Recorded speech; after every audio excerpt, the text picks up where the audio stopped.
الحمدللہ وقفا والسلام علی سید المرسلین، اما بعد۔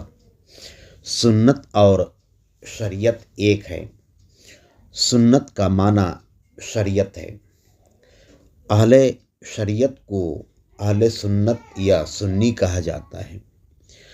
تینوں کا معنی ایک ہی ہے۔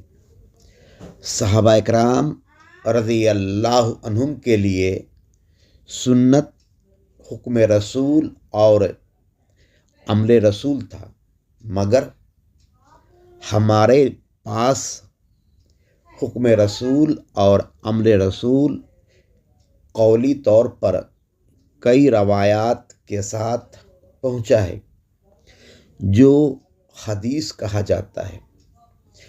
حدیث خبر کو کہتے ہیں۔